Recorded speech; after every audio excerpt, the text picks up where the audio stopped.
I'm not going to read David Lipson's bio. It isn't the first time he's here. I will just say the following. When we first came to Philadelphia and when Sherman was still downtown, we met David and we've known him for many years.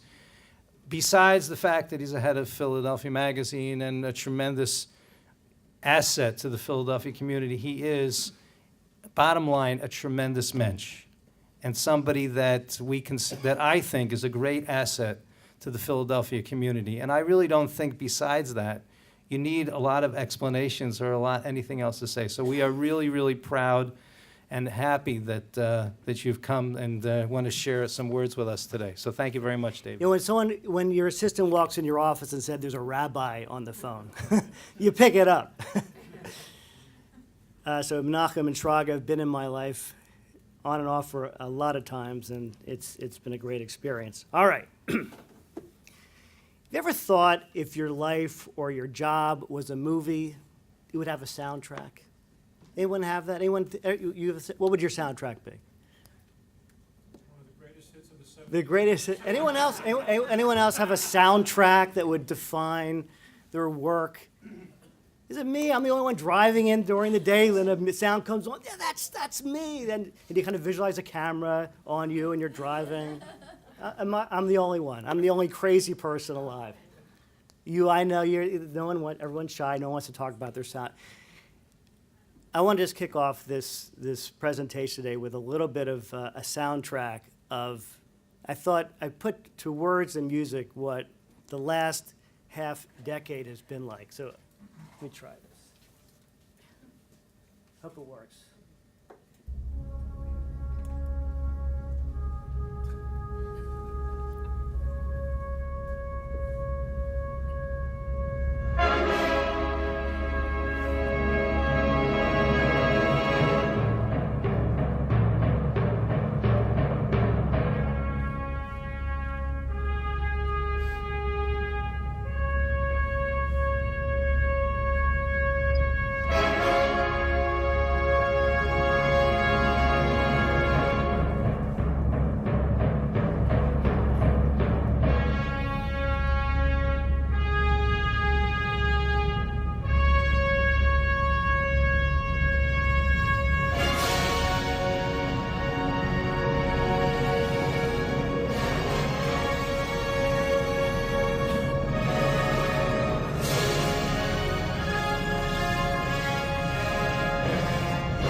Have you lived my dream? Have you been in there?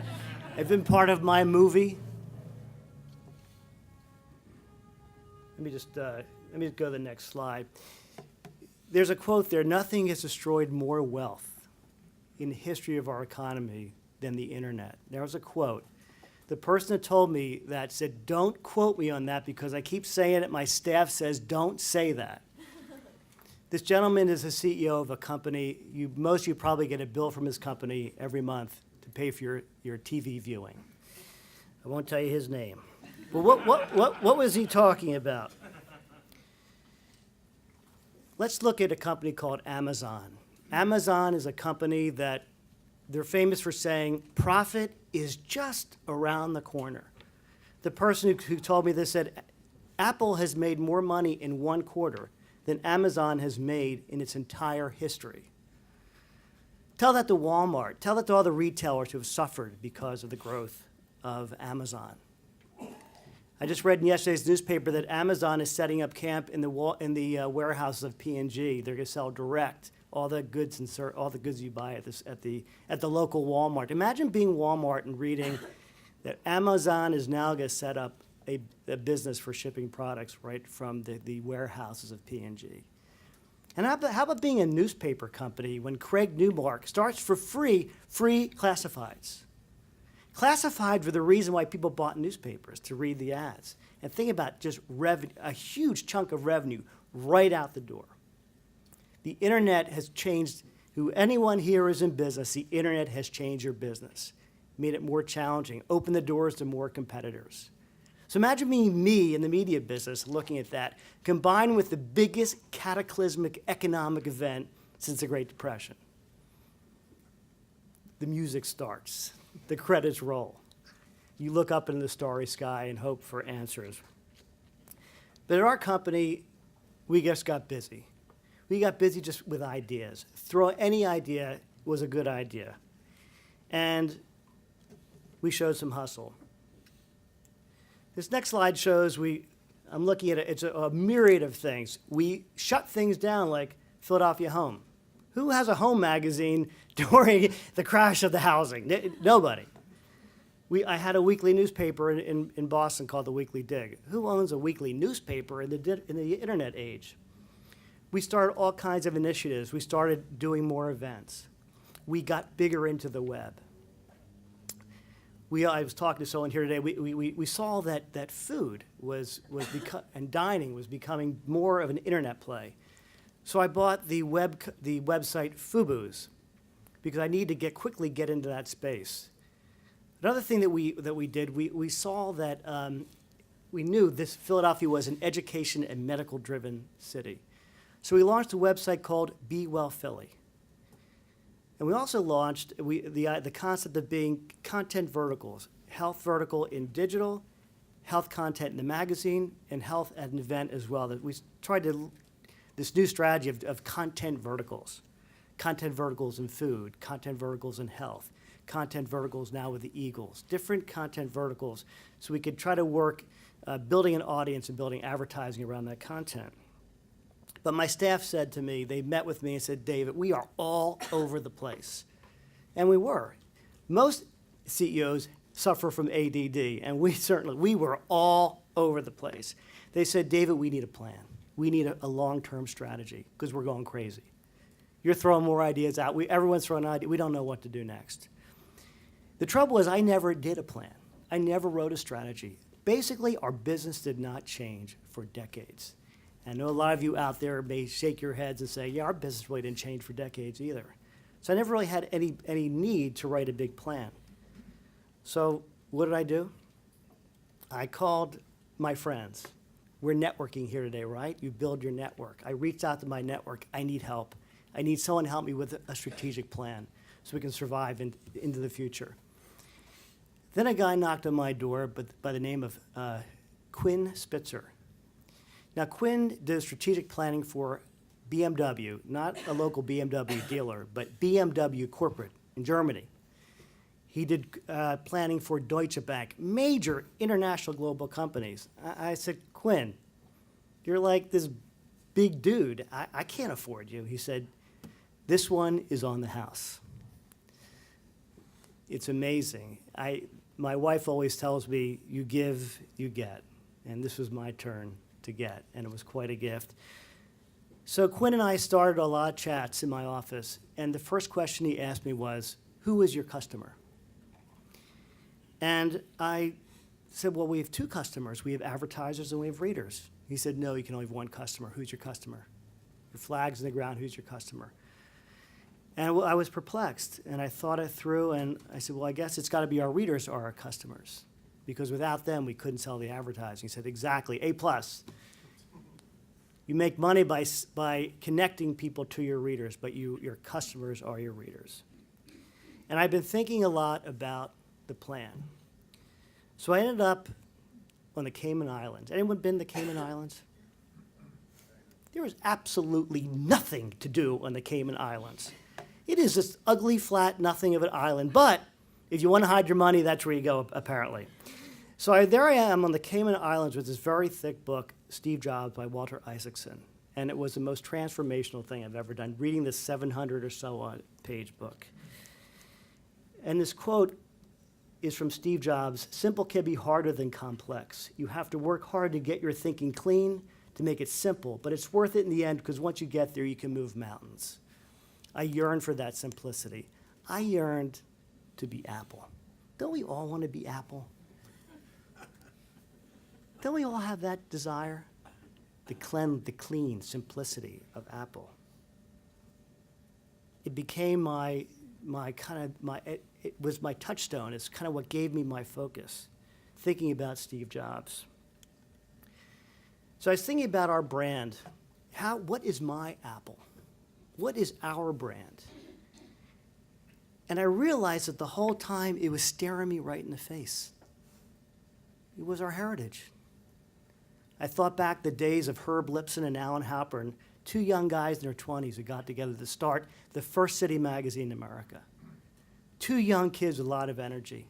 They wanted to do in Philadelphia what was done nationally by Esquire and New Yorker. They wanted to do this new journalism, the intersection of fiction and nonfiction, telling a factual story the way you would tell a movie script or a novel.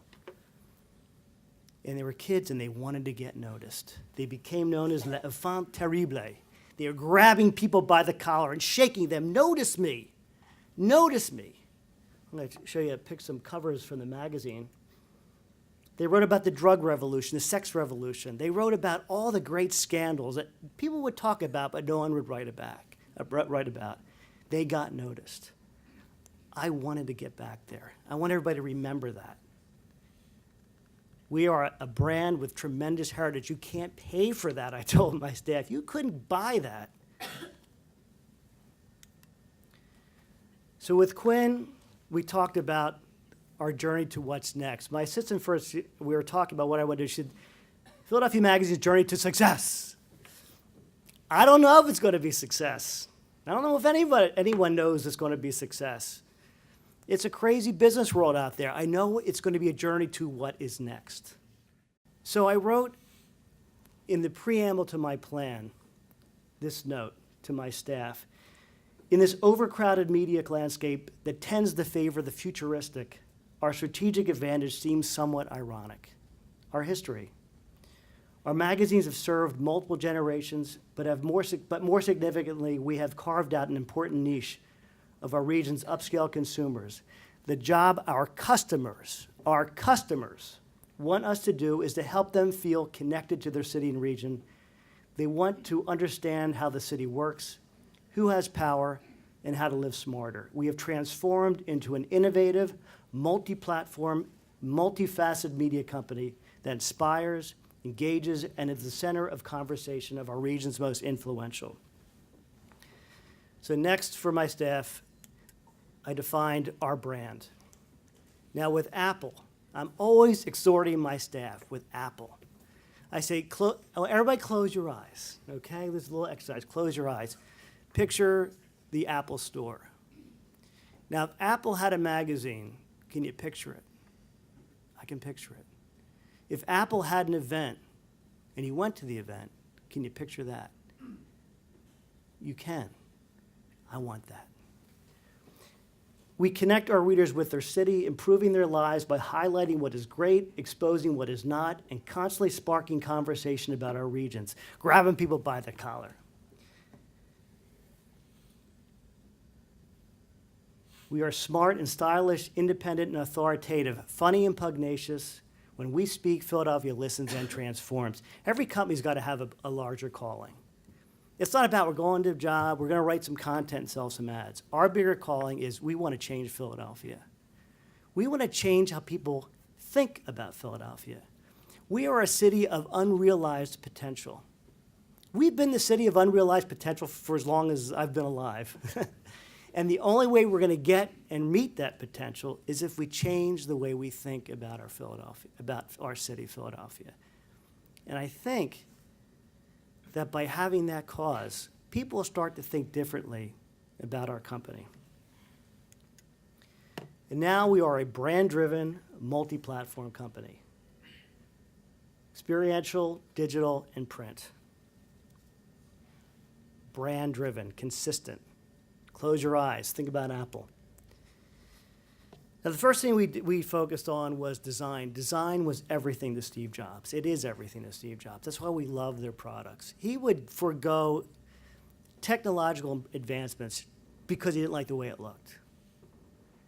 He was adamant about the way the products looked. And I was pretty specific about what I wanted our company to look like too. Modern, simple, bold. Sounds like Apple? Sorry, stealing from the best. The first thing we started with was print. Now, here are the recent covers of the magazine. You'll see a very consistent type font. You'll see our coverage of lifestyle service issues, as well as staying with the controversial, our story on Chuck Peruto.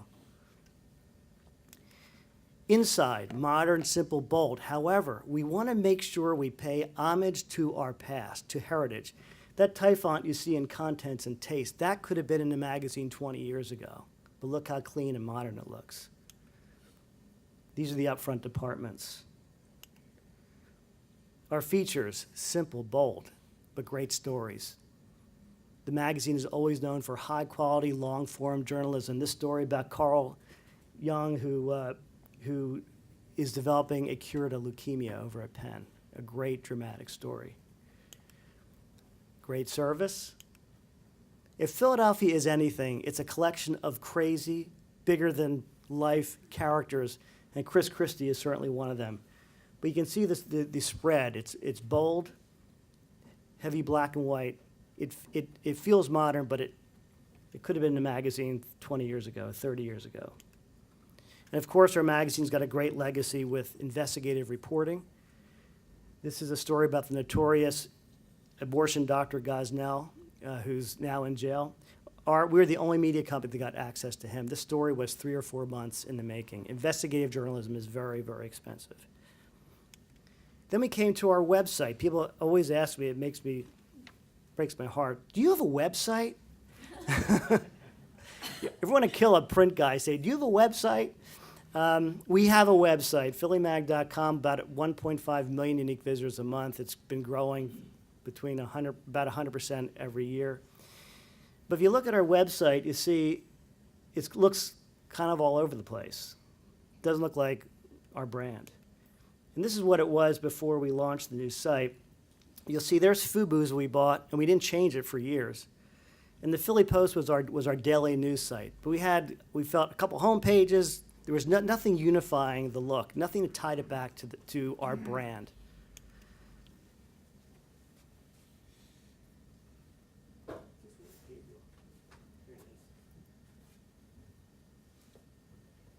I hate doing live demonstrations, but let's see if it loads. This is the new PhiladelphiaMagazine.com that launched 2 weeks ago. And you'll see it has that bold. It takes a lot of the design elements that you see in Philadelphia Magazine. You'll see the approach to content verticals. I'm going to show you a couple.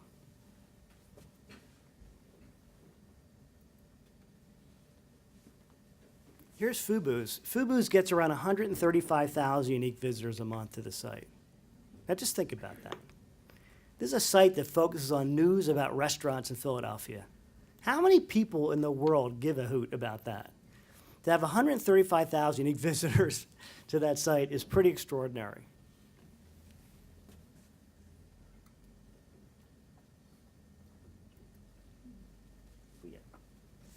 We had broadband access here.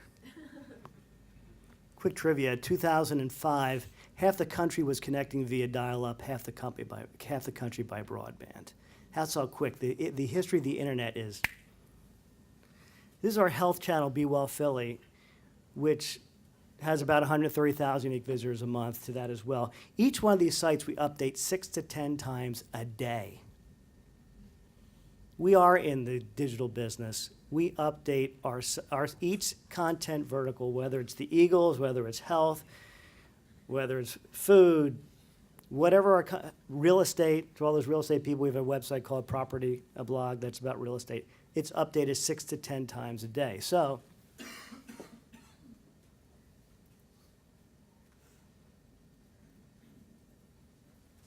if you visit our website several times a day, you'll see it constantly updated with these new stories. We're very excited about where we're going with this site. Our traffic has been growing like crazy, and we think it's a wonderful opportunity for our advertisers to not only advertise in print, but also on the web as well.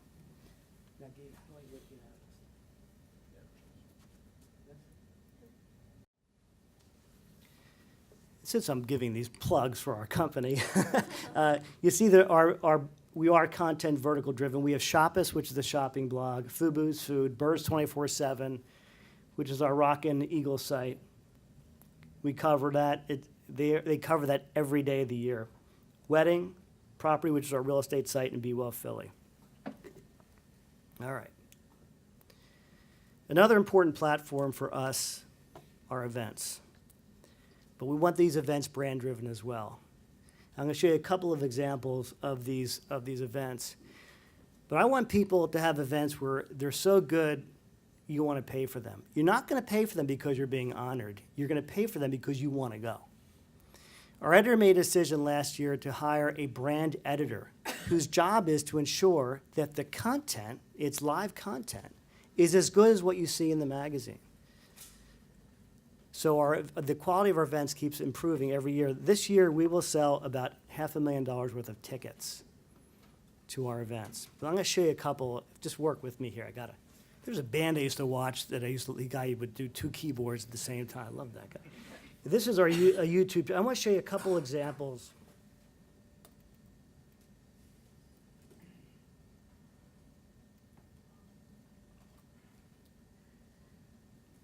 I talked about our content vertical strategy, where you have content about health, as an example, in print, in digital, and also experiential.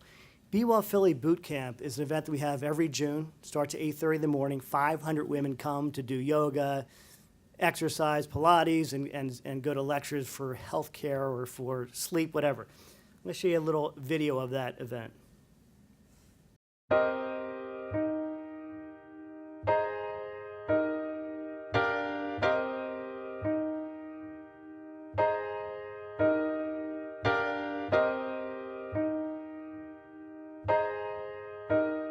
Our goal with this event was to get women in Philadelphia out here, to get them educated, motivated, and really excited about fitness and wellness here in Philly. We're here at Drexel University's Recreation Center. It's a state-of-the-art facility. It's only been here for a couple of years, and we've taken over the entire thing for Be Well Boot Camp. We wanted to be part of this event because Drexel University has made healthy lifestyles and a commitment to lifelong wellness a priority. Feeling better and lifelong habits is really a lifelong process.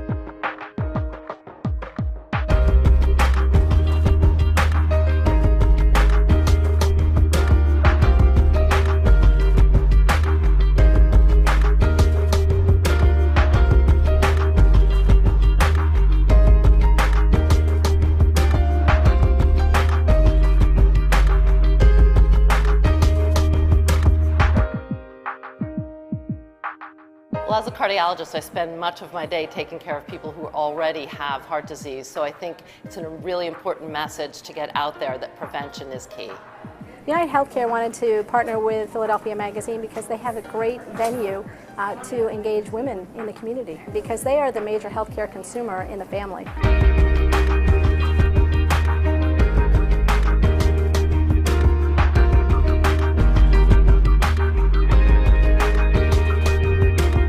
Be Well Boot Camp showed me that I can get out there, I can do it.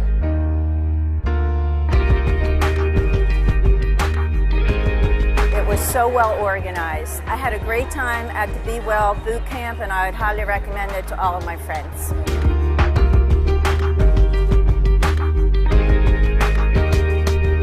One of the things I really enjoyed today was just kind of going around and being under the radar and just really listening to what people had to say. I saw smiles, I saw sweat.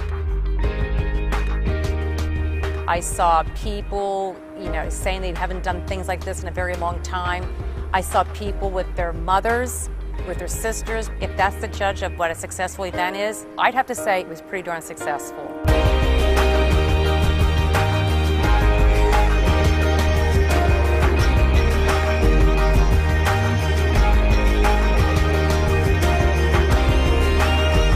Just had so much fun with it. We were able to go from outside to inside, on the track, in the gym. It was just such a fun day. I hope everybody had such a good time. Philadelphia Magazine is really a brand in this market that's got a lot of power because it has a lot of integrity to it, and people really look to our brand to live a life.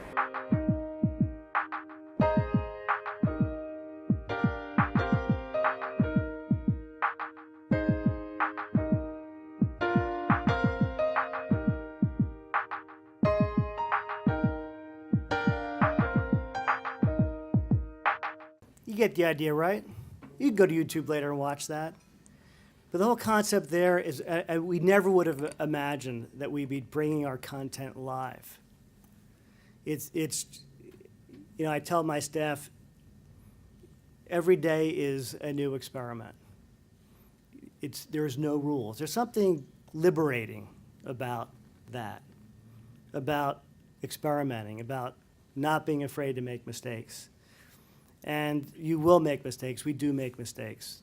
But there's some really exciting, seeing 300 women show up at 8:30 in the morning. That was last year we had 500 women showing up at 8:30 in the morning in their workout gear to come to our event was astounding. It's like, oh my God, it's working.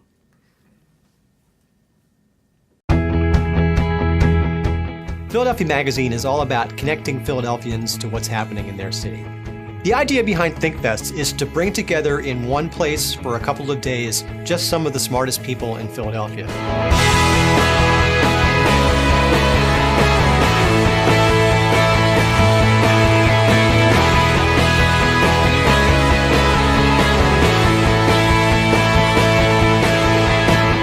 There is just so much energy happening here these days, so many cool, smart people, and so many people who want to be here that I am extremely confident that this city is going to become better than it's ever been. You know, the city really needs an event like this.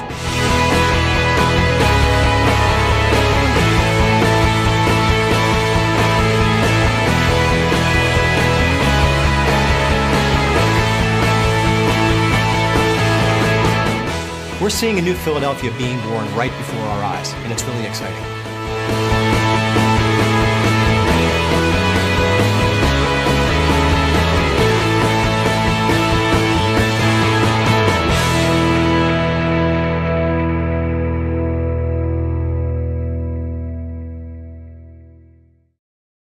We launched an event last year, and when we say we want to transform Philadelphia, it's not just words, it's really true, we do, because we love Philadelphia.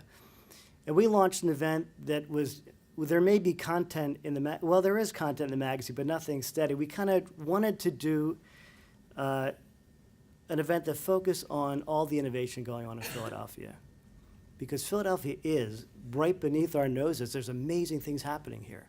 New companies are starting, new companies are being funded. That's what we need to be successful as a city. So we wanted to highlight those people who are kind of bringing global attention to our city. So last year we ripped off TED. Everyone familiar with the TED conferences? We ripped off TED and started a thing called ThinkFest. And people came, we were floored. And we had like 300 people show up last year. We had the Rittenhouse. This year we're having it, go to Google PHILLYMAG ThinkFest. I think November 8th. There's going to be another ThinkFest at the Kimmel Center. We're getting big time this now. But the whole week we're going to have events around innovation. I'm going to show you a video from last year. Pretty cool, huh?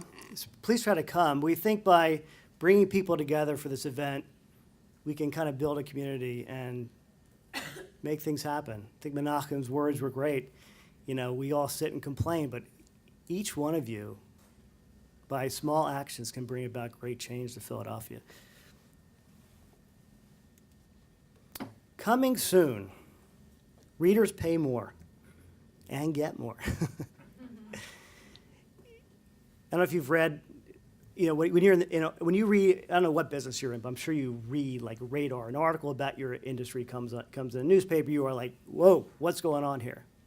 This is a trend that a lot of media companies are trying to do. How do we get people to pay more for our content? The average price paid for a subscription to our magazine is around $15. It costs me more than that to deliver the magazine to each and every one of you every month. But it's hard because we've always fought this battle of we need to deliver a certain size audience so our advertisers will buy ads. I always say true north is our readers.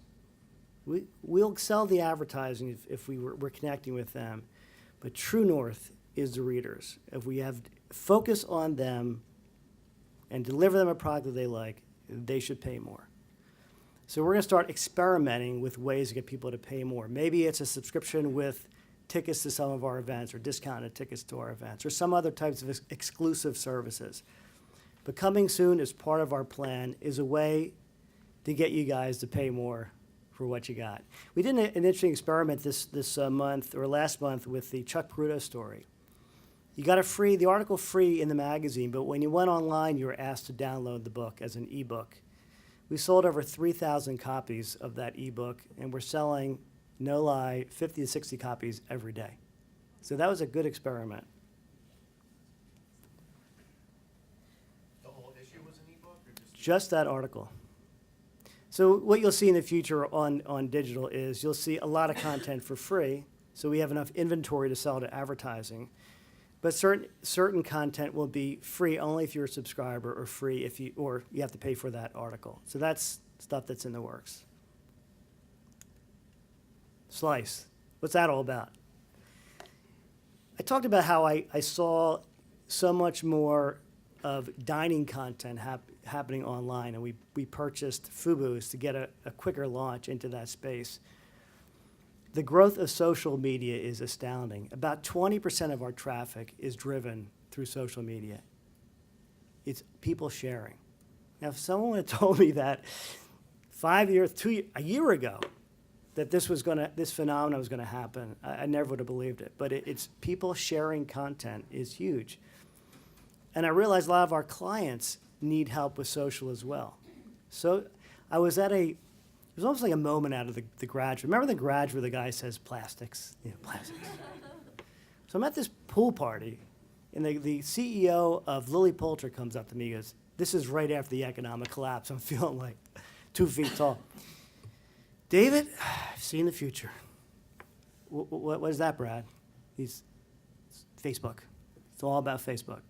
So he goes, I don't have to advertise anywhere anymore. All I use is Facebook. So I brought him together with my editor and my publisher, said, we got to listen to this guy. The future is Facebook. And he built his entire business around Facebook. He got his fans who love Lilly to contribute design ideas, to tell him where he should open his next store. They helped him promote his business. I knew I had to get there, but I didn't quite know how to get there. So we did a project with Slice. Cass Bailey's here, Brian McDonald's here. So they wowed me so much that I figured we got to somehow work with them. So we started a partnership with them at the beginning of this year. And it's been a great experience. So that's kind of, in a nutshell, our story about what's next is we're focused on our brand. We're open for experimentation, trial and error. And one of these days, I'm going to have my Apple. That's all I have to say, and I'll be happy to take some questions from all of you. Thank you so much. Yeah.